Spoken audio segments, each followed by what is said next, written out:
we have a scenario here where we have just the knife being starting to get way too long down here. Whatever they're sharpening with, they obviously aren't able to get all the way back and in this bolster area. But we need to trim this down, get this below the blade, and restore the proper geometry to these, even these little paring knives. All right. So we're gonna start real quickly over on our 2x42 just to correct the profile on these.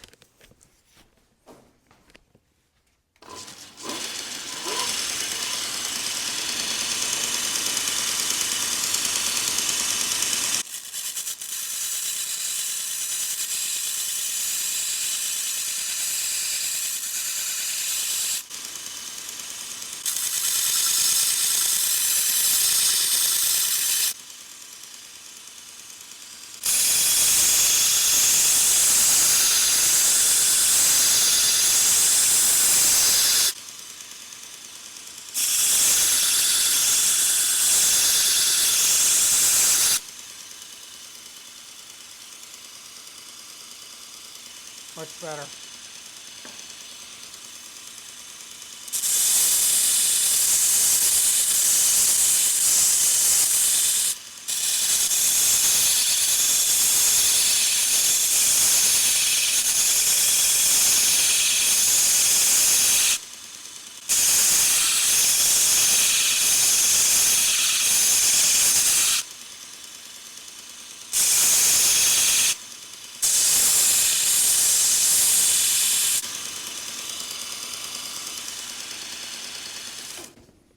And I'll show you that, and you'll see how much better these look and properly profiled. You know, just got to take that edge down, that back part of that bolster down a little bit, and doing that nice little rocking motion will give you a very nice finish. And that was a Bora 7 P60 belt. Now we're going to clean this up. What I've been really enjoying is using the Sunmax belts for this, for just kind of cleaning up that finish work. Even though I don't love them for sharpening, I have found they work really great for cleaning up the finish of a knife. So here's the 600. I didn't thin these at all. They didn't really need it, so I'm not gonna go down to that 400. I'm just gonna fix this finish here real quick, and then I'll get to sharpen them.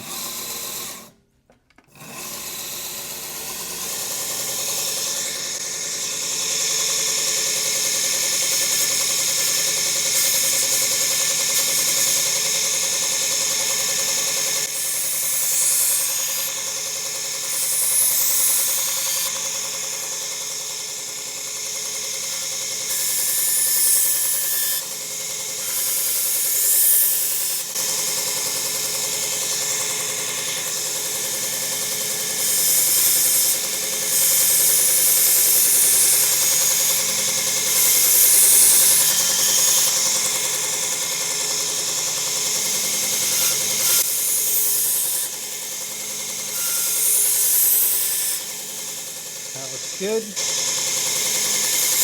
Same here, a little rock right on that bottom bolster area. And now I'm just taking a flat angle, a little thinning. But it's mostly just to clean it up a little bit from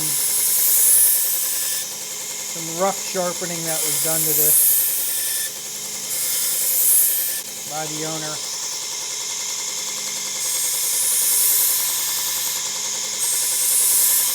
And I'm going to touch the outside here a little.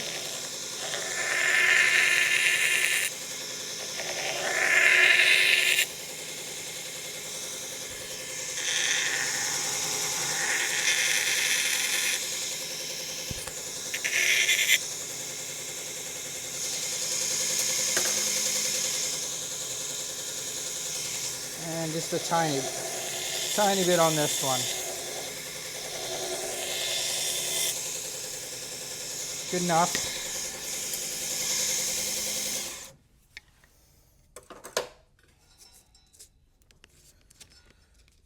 So that quick little correction is done. Now I'm going to go back to my just normal sharpening of these two knives. Bora 7.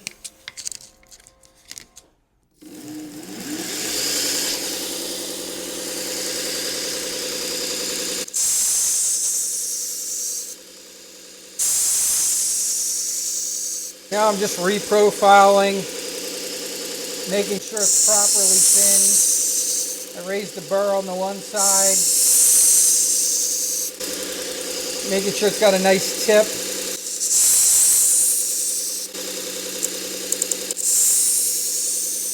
I still see a lot of rough area down here, a little chewed up on the tip area.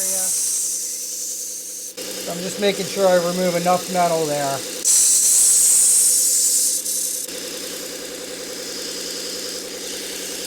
Feel good about that one. Gonna do the same thing with this.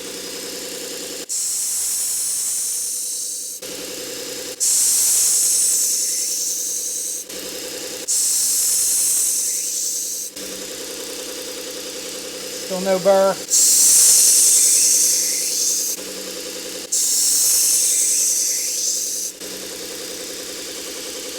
Feeling a burr.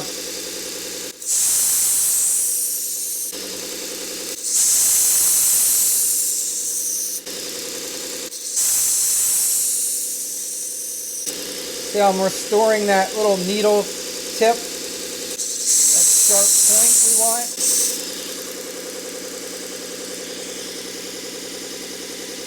Now looks good. I'm going to do one more stroke on each side.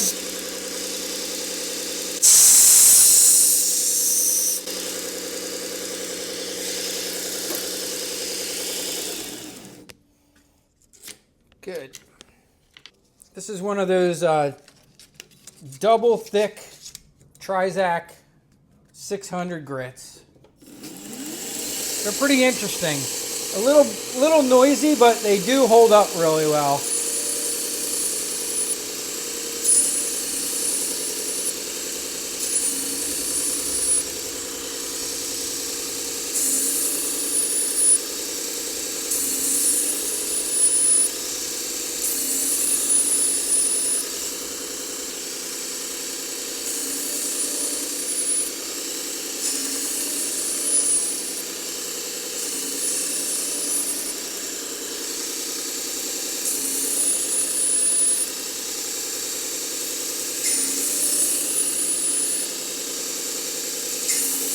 And a lot of times people ask, why at 1x30?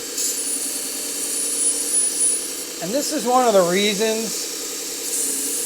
When it comes to working on small knives, like these little paring knives, there's nothing like the 1x30. You can see how much control I have over it. If you take the time to really work on your angle guide and fine tune it and get it real close to your belt, you can see I don't have any fear of slipping in. I can do them on this 2x42. It's just not as easy. But you can do it. It's definitely not you can't do it. But there's just nothing like the 1x30. It's just such a fantastic size for a sharpener. All right, here's my A16, which is how I like to finish my knives. People always ask, what's your process? It's basically three belt process. I use the Bora 7s now as my first belt, and then I go to a 600 and a 1200, and I've used a little bit of everything. I have the Acceleron belts, which I very much like. I have the Sunmax belts, which you just saw me use for basically just finishing. I only like to use those for edge trailing stuff, but man, do they do a nice job on finish work. And then I've always loved Trizac. You can't go wrong with 3M Trizac. And I'm really excited to try these Primza belts that are not here yet, but I can't wait to try those. I'm really looking forward to seeing how they work.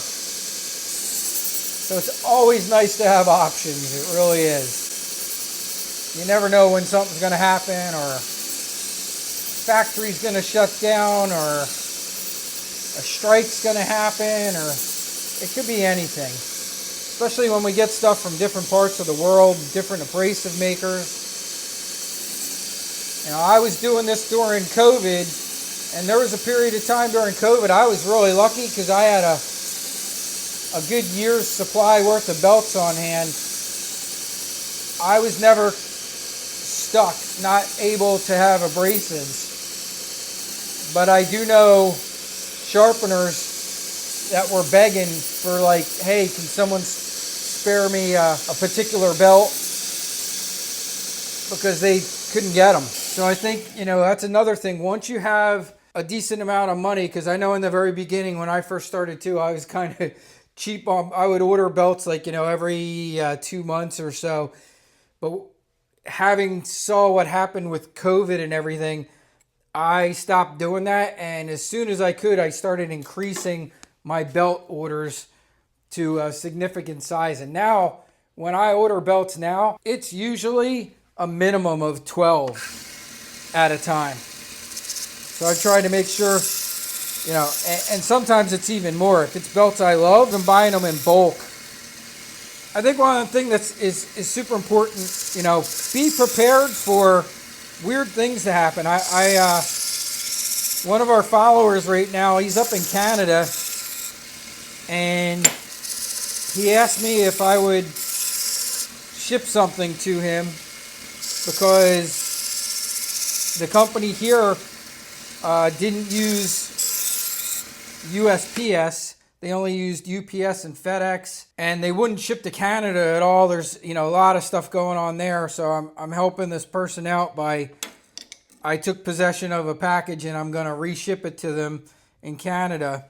There are times it can be tough to get stuff. I just recently ordered some stuff from Canada. I got held up at the border. It still hasn't shown up here. I don't know if I'm ever going to get the product from this company that I ordered a new mask from. But these things happen, you know, it's annoying, but it's definitely something to prepare for. You just never know.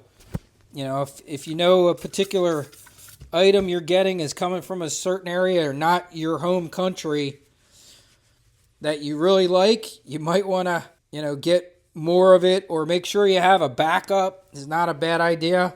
You know, I was really looking forward to getting a new set of CBN wheels from Slip-N-Ivan, but you know, you guys see the post, like a lot of people are having problems currently with crazy tariff amounts. And,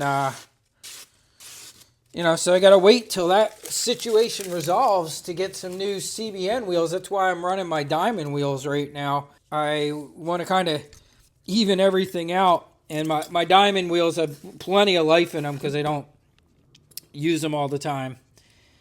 To let my CBN that I do currently have survive longer, I decided to give it a break and start doing some wet grinding, which has been fine. I like wet grinding, and I love the Diamond wheels from Tormek are great. It does keep the dust down. I will say that. There's a lot less dust when I grind wet than if I grind dry. But I'm still a huge fan of CBN. The wheels from Slip-N-Ivan, they're new ones that were supposed to come at some point, can be used wet or dry. I was really looking forward to some really high quality CBN that I could grind wet with. All right, so this whole set is done. 5 knives. Let me text this customer and let them know.